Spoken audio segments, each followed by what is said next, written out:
은주 씨, 은주 씨, 은주 씨, 대답해요. 원장님, 원장님 어디 계세요? 너무 늦었어요. 이미. 안 돼. 이럴 수가 없어. 과연 이 두 사람 사이에 무슨 일이 벌어진 걸까요? 지금부터 들려드릴 이야기는 인생의 황혼기에 찾아온 마지막 사랑과 너무 늦은 깨달음에 관한 이야기입니다. 한때 번듯한 중소기업 부장이었던 박종길, 55세. 그의 인생은 명예퇴직과 함께 나락으로 떨어졌습니다. 경기도 한 작은 도시의 허름한 원룸. 종길은 소주병을 기울이며 텔레비전을 멍하니 바라보고 있었습니다. 화면에서는 요란한 광고 음악이 흘러나왔지만 그의 귀에는 아무것도 들리지 않는 듯 했습니다. 휴대폰이 울렸습니다. 화면에 아내라는 글자가 떠올랐지만 종길은 전화를 받지 않았습니다. 몇 번의 진동 후 전화는 끊어졌고 곧바로 문자가 도착했습니다. 이혼 서류 보냈어. 도장 찍어서 보내줘. 종길은 휴대폰을 바닥에 던졌습니다. 액정이 금이 가며 일그러졌지만 그는 신경 쓰지 않았습니다. 다 끝났구나. 중얼거리는 그의 목소리에는 체념이 가득했습니다. 20년 넘게 함께한 아내, 대학생이 된 아들. 모든 것이 그의 곁을 떠나갔습니다. 며칠 후 종길은 병원에서 당뇨와 고혈압 진단을 받았습니다. 의사는 심각한 표정으로 말했습니다. 계속 이렇게 사시면 안 됩니다. 술을 끊고 규칙적인 생활을 하셔야 해요. 하지만 종길에게는 규칙적인 생활을 할 환경도 의지도 없었습니다. 알코올 중독에 도박까지 손을 댄 그를 받아줄 곳은 아무데도 없었습니다. 그러던 어느 날 옛 직장 동료 김민호에게서 연락이 왔습니다. 종길아, 요양원 한 곳 알아봤다. 시골이긴 한데 공기도 좋고 조용해서 쉬기엔 괜찮을 것 같더라. 요양원이라니. 나보고 늙은이들이나 가는 곳에 가라는 거야? 그런 게 아니라 너 지금 상태로는. 민호의 말을 끝까지 듣지 않고 종길은 전화를 끊었습니다.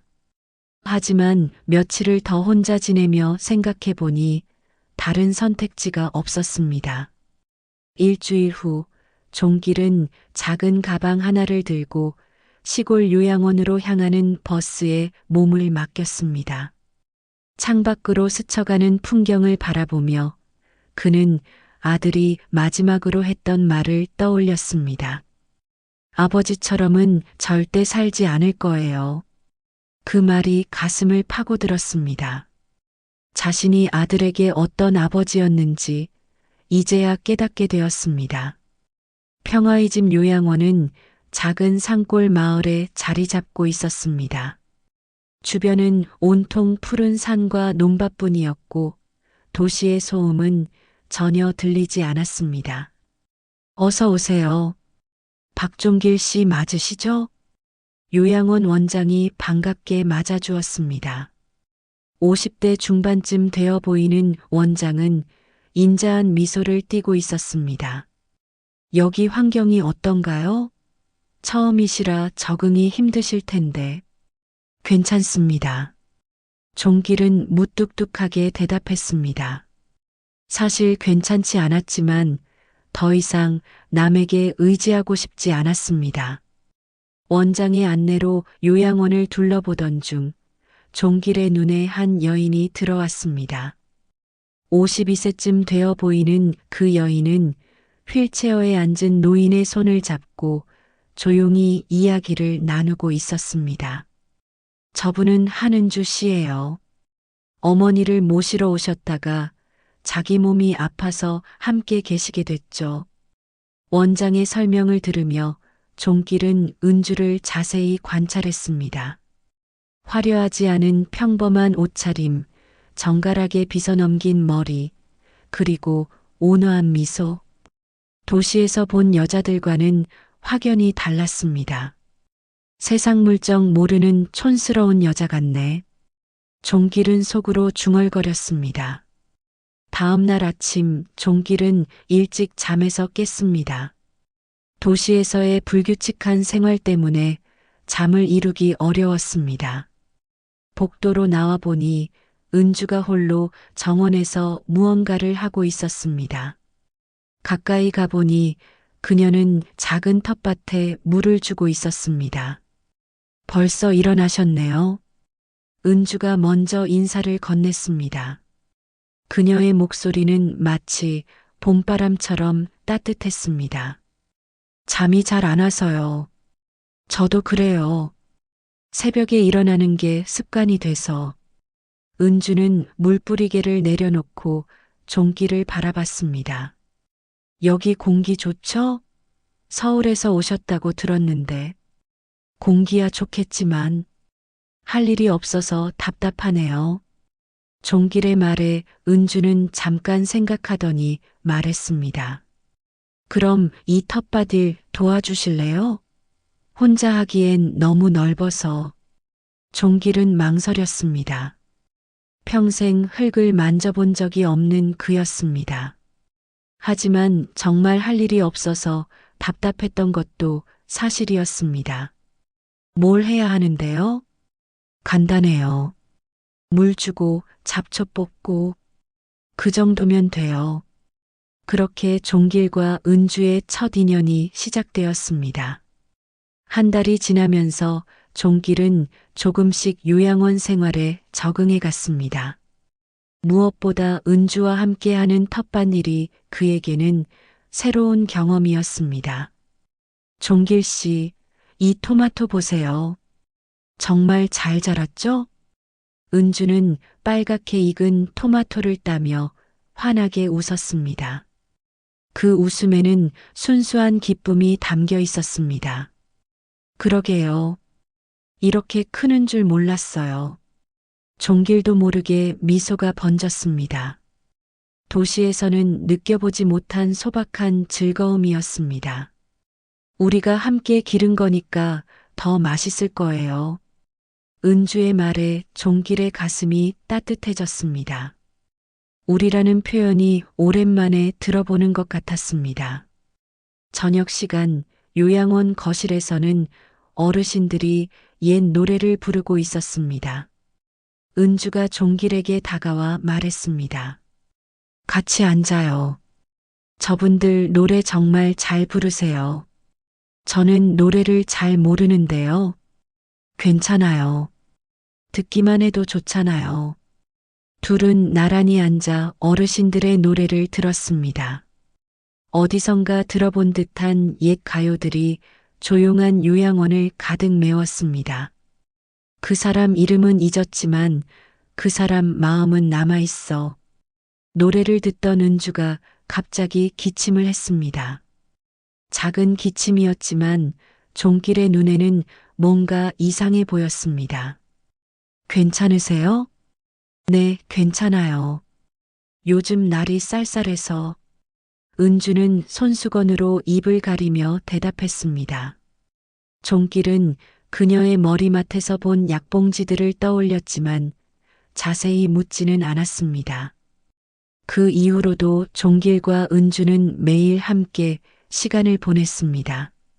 함께 텃밭을 가꾸고 산책을 하고 때로는 조용히 차를 마시며 이야기를 나누었습니다. 종길 씨는 어떻게 여기 오게 되셨어요? 어느 날 은주가 조심스럽게 물었습니다. 종길은 잠시 망설이다가 솔직하게 대답했습니다. 회사에서 잘렸어요. 그 후로 술만 마시고 가족들이 다 떠났죠. 힘드셨겠어요. 은주는 따뜻한 눈빛으로 종길을 바라봤습니다. 동정이 아닌 진심 어린 이해의 눈빛이었습니다. 은주 씨는 어떻게 여기에? 어머니 모시러 왔다가 제 몸도 아파서 함께 있게 됐어요. 많이 아프세요? 은주는 잠시 침묵했습니다. 그리고 작은 미소를 지으며 말했습니다. 괜찮아요. 여기서 이렇게 좋은 분도 만났고, 그 말에 종길의 가슴이 두근거렸습니다. 오랜만에 느끼는 감정이었습니다. 신기하게도 은주와 함께 있을 때면 술 생각도 도박 충동도 사라졌습니다. 대신 내일 텃밭에서 무엇을 할지, 어떤 이야기를 나눌지 기대되었습니다. 그런 평화로운 날들이 2달 정도 지났을 때였습니다. 어느 화창한 오후 요양원에 예상치 못한 손님이 찾아왔습니다. 종길의 옛 직장 동료 김민호였습니다. 종길아, 이런 곳에서 뭐 하고 있는 거야? 민호는 정장을 말끔히 차려입고 비싼 차를 타고 왔습니다. 요양원의 소박한 분위기와는 대조적이었습니다. 민호야, 어떻게 여기까지? 종길은 당황스러웠습니다. 은주에게 민호를 소개했지만 민호는 그녀를 대수롭지 않게 여겼습니다. 종길아, 잠깐 나와서 이야기하자. 요양원 앞 벤치에서 민호가 말을 꺼냈습니다. 야, 너 여기서 이러고 있을 때가 아니야. 내가 좋은 사업 하나 알아봤거든. 사업? 응. 신도시 개발 관련인데 확실한 정보야. 지금 투자하면 1년 안에 몇 배는 벌 수 있어. 민호의 말에 종길의 눈빛이 달라졌습니다. 잠시 잊고 있던 옛 욕망이 다시 고개를 들었습니다. 하지만 난 지금 돈이 없어. 그건 걱정하지 마. 내가 미천은 될게. 너는 경험과 인맥만 제공하면 돼. 종길의 마음이 흔들리기 시작했습니다. 화려했던 과거, 성공했던 시절이 떠올랐습니다. 어때? 이런 곳에서 늙어 죽을 거야? 아직 55밖에 안 됐잖아. 민호가 떠난 후 종길은 혼란스러웠습니다.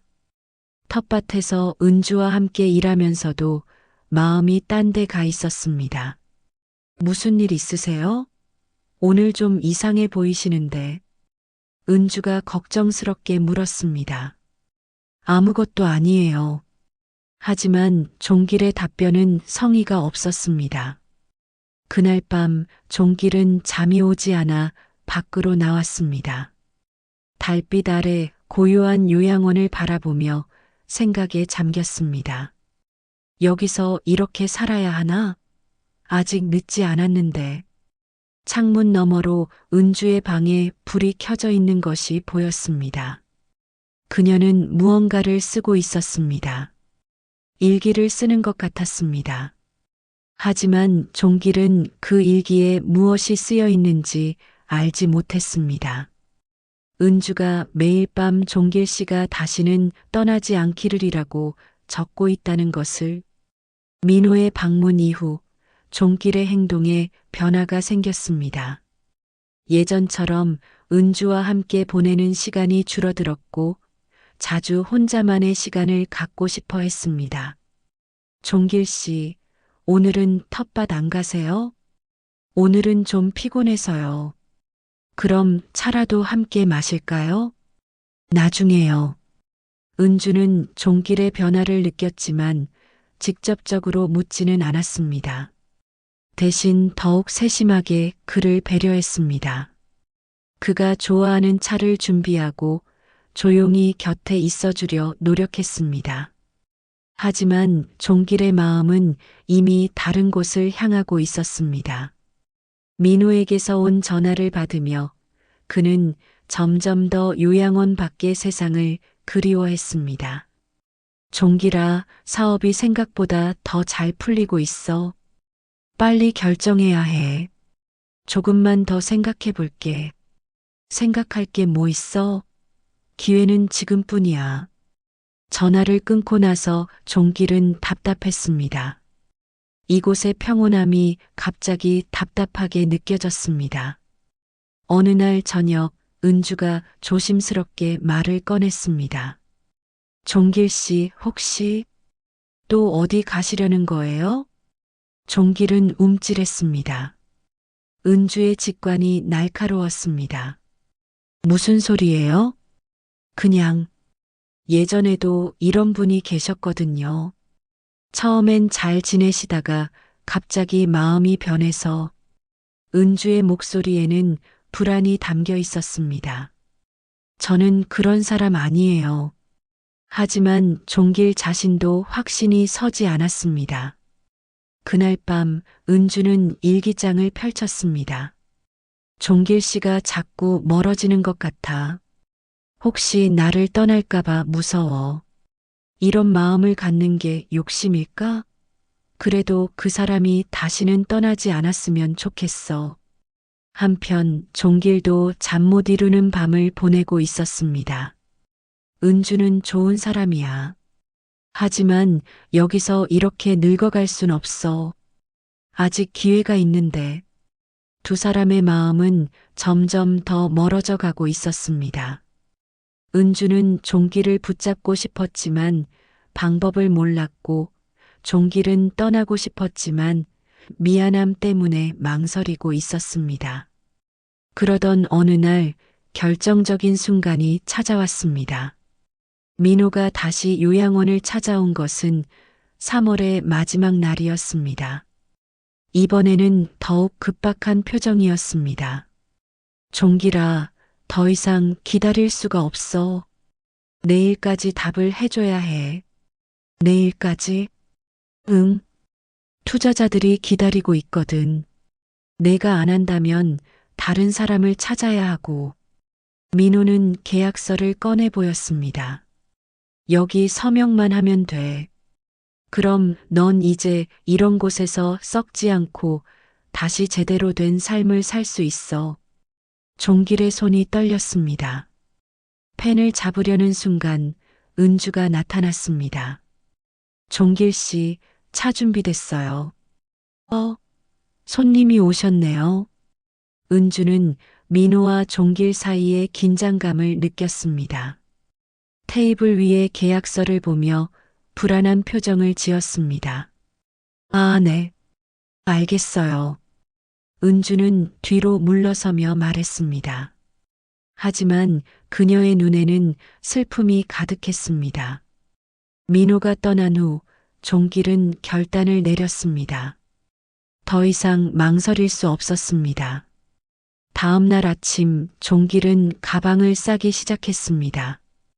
몇 개월간의 요양원 생활로 늘어난 짐들을 정리하면서 은주와의 추억들이 떠올랐습니다. 함께 가꾼 텃밭, 함께 들었던 노래들, 함께 마신 차.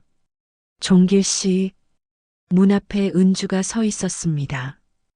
그녀는 이미 모든 것을 알고 있는 눈빛이었습니다. 떠나시는 거죠? 종길은 대답할 수 없었습니다. 꼭 가셔야 해요? 은주 씨, 미안해요. 왜 미안해요? 저는 처음부터 알고 있었어요. 언젠가는 떠나실 거라는 것을. 은주의 목소리가 떨렸습니다. 하지만 그래도 혹시나 했거든요. 종길은 고개를 돌렸습니다. 은주의 슬픈 얼굴을 더 이상 볼 수 없었습니다. 건강 잘 챙기세요. 그것이 종길이 은주에게 한 마지막 말이었습니다. 종길이 요양원을 떠나던 날, 은주는 창문에서 그를 바라봤습니다. 택시가 멀어질 때까지 그 자리에 서 있었습니다. 그날 밤 은주의 일기에는 이런 글이 쓰여 있었습니다. 역시 떠나셨다. 마음의 준비는 하고 있었지만 막상 그 순간이 오니 너무 아프다. 그래도 행복했던 시간들은 정말 감사해. 그 사람이 어디서든 건강하고 행복했으면 좋겠다. 종길이 떠난 후 은주의 건강은 급격히 나빠졌습니다. 그동안 억지로 참아왔던 병이 한꺼번에 몰려온 것 같았습니다. 은주 씨, 병원에 가보셔야 할 것 같아요. 원장의 권유에 은주는 고개를 저었습니다. 괜찮아요. 조금 피곤할 뿐이에요. 하지만 기침은 점점 심해졌고 식욕도 떨어졌습니다. 그토록 아끼던 텃밭 일도 하지 못하게 되었습니다. 어른신들은 걱정스럽게 은주를 바라봤습니다. 그 남자가 떠난 후로 더 아파진 것 같아. 가슴앓이가 몸병을 부른 게 아닐까? 한 달이 지날 무렵 은주는 결국 침대에서 일어날 수 없게 되었습니다. 원장은 급히 병원으로 이송했지만 이미 늦어버린 상태였습니다. 폐암 말기입니다. 오래전부터 앓고 계셨던 것 같은데 왜 진료를 받지 않으셨을까요? 의사의 말에 원장은 한숨을 쉬었습니다. 은주가 약봉지들을 숨기고 있었던 이유를 이제야 알게 되었습니다. 병원에서 돌아온 은주는 침대에 누워 창밖을 바라봤습니다. 종길과 함께 가꾸던 텃밭이 보였습니다. 그곳에는 이제 잡초만 무성했습니다. 은주는 힘겹게 편지를 쓰기 시작했습니다. 종길 씨에게 이 편지를 쓰는 지금도 당신이 보고 싶습니다. 아마 이 편지를 당신이 받아볼 일은 없겠지만 그래도 마음을 적어봅니다. 당신과 함께했던 몇 개월이 제 인생에서 가장 행복한 시간이었어요. 함께 텃밭을 가꾸고 함께 차를 마시고 함께 노래를 듣던 그 시간들. 처음에는 당신이 절 떠날까봐 불안해했지만 이제는 괜찮습니다. 당신이 어디서든 건강하고 행복하다면 그걸로 충분해요. 제가 아프다는 걸 숨긴 것은 당신에게 부담을 주고 싶지 않아서였어요. 미안해요. 우리가 함께 심은 토마토가 올해도 잘 자랐으면 좋겠어요. 당신이 다시 오신다면 그 토마토를 따서 같이 먹었으면. 아, 이런 욕심을 부리면 안 되겠네요. 그냥 고마웠어요. 정말 고마웠어요. 건강하세요. 은주 드림. 편지를 다 쓴 은주는 그것을 베개 밑에 넣었습니다. 그리고 종길과 함께 찍은 유일한 사진을 가슴에 안았습니다. 며칠 후 은주는 조용히 눈을 감았습니다. 마지막까지 그녀의 얼굴에는 평화로운 미소가 떠 있었습니다. 서울에서의 종길의 삶은 다시 나락으로 떨어지고 있었습니다. 민호의 사업은 사기였고 종길은 모든 것을 잃었습니다. 술과 도박에 다시 빠져들었고 건강은 더욱 악화되었습니다. 어느 날 새벽 취한 채로 집에 돌아온 종길은 바닥에 쓰러졌습니다. 의식을 잃기 전 마지막으로 떠올린 것은 은주의 따뜻한 미소였습니다. 병원에서 깨어난 종길에게 의사는 심각한 표정으로 말했습니다. 계속 이렇게 사시면 정말 위험합니다. 지금이라도 생활 습관을 바꾸셔야 해요. 그때 휴대폰이 울렸습니다. 요양원 원장으로부터 온 전화였습니다. 종길 씨, 은주 씨가. 원장의 떨리는 목소리가 모든 것을 말해 주었습니다. 언제 돌아가셨어요? 한 달 전에. 폐암이었어요. 오래전부터 아프셨던 것 같아요. 전화를 끄는 종길은 멍하니 천장을 바라봤습니다. 은주가 약봉지들을 숨기고 있던 이유, 가끔씩 하던 기침의 의미를 이제야 깨달았습니다. 며칠 후 종길은 다시 요양원으로 향했습니다. 장례식은 이미 끝났지만 그녀의 흔적을 찾고 싶었습니다. 은주 씨 방에 편지 하나가 있었어요. 당신 앞으로 온. 원장이 건네준 편지를 읽으며 종길의 눈에서 눈물이 흘렀습니다. 당신과 함께했던 날들이 제 인생에서 가장 행복한 시간이었어요. 당신이 어디서든 건강하고 행복하다면 그걸로 충분해요. 그냥 고마웠어요. 정말 고마웠어요. 편지를 읽고 또 읽으며 종길은 흐느꼈습니다. 자신이 얼마나 큰 실수를 했는지, 얼마나 소중한 것을 잃었는지 깨달았습니다. 행복은 멀리 있던 게 아니었구나. 바로 곁에 있었는데, 종길은 은주와 함께 가꾸던 텃밭으로 갔습니다. 잡초가 무성한 텃밭 한켠에서 작은 토마토 새싹이 자라나고 있었습니다. 은주가 마지막에 심었던 것 같았습니다. 종길은 무릎을 꿇고 앉아 그 새싹을 바라보며 다짐했습니다. 은주 씨, 미안해요. 정말 미안해요. 이제라도 제대로 살게요.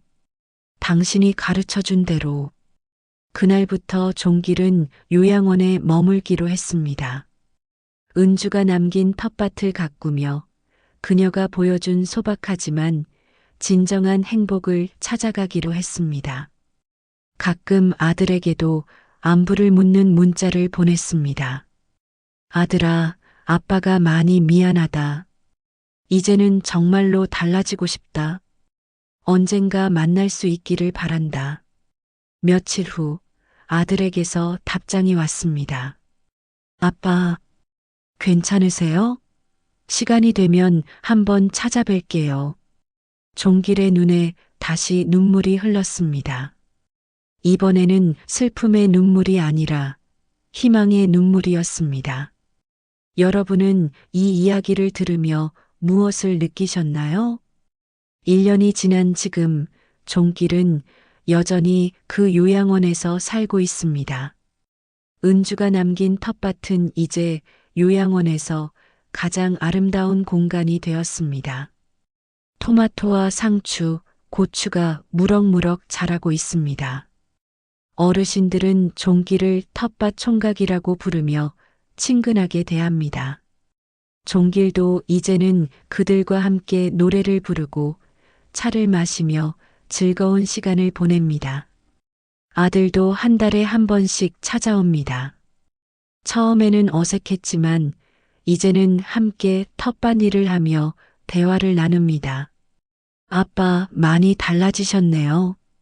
너무 늦었지만 그래도 이제라도 변했으니 다행이야. 은주 이모님이 아빠를 많이 바꿔놓으셨나 봐요. 종길은 웃으며 대답했습니다. 그분이 나에게 진짜 행복이 뭔지 가르쳐 주셨어. 멀리 있는 게 아니라 바로 곁에 있다는 걸. 매일 저녁 종길은 은주의 사진 앞에 앉아 하루 있었던 일들을 이야기합니다. 은주 씨, 오늘도 토마토가 잘 자랐어요. 당신이 좋아했던 빨간 토마토.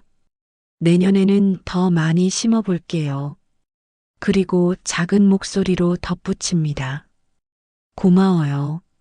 정말 고마워요. 당신 덕분에 진짜 행복이 뭔지 알게 됐어요. 여러분께 묻고 싶습니다. 진정한 행복은 어디에 있을까요? 혹시 여러분도 종길처럼 멀리서 찾고 계시는 건 아닌가요? 때로는 우리 곁에 있는 소중한 것들을 놓치고 살아갈 때가 있습니다. 화려함과 성공만을 추구하다가 정작 중요한 것들을 잃어버리기도 합니다. 하지만 늦었다고 생각할 때가 진짜 늦은 것은 아닙니다. 종길처럼 뒤늦게나마 깨달으면 아직 늦지 않은 것입니다. 여러분의 곁에는 어떤 소중한 사람들이 있나요? 댓글로 여러분의 이야기도 들려주세요. 이 이야기가 여러분에게 작은 위로가 되었기를 바랍니다. 그리고 오늘 하루 곁에 있는 소중한 사람들에게 감사의 마음을 전해보시기 바랍니다. 다음에도 더 좋은 이야기로 찾아뵙겠습니다. 구독과 좋아요, 알림 설정 잊지 마세요. 여러분, 오늘도 행복하세요. 진짜 행복은 바로 여러분 곁에 있습니다.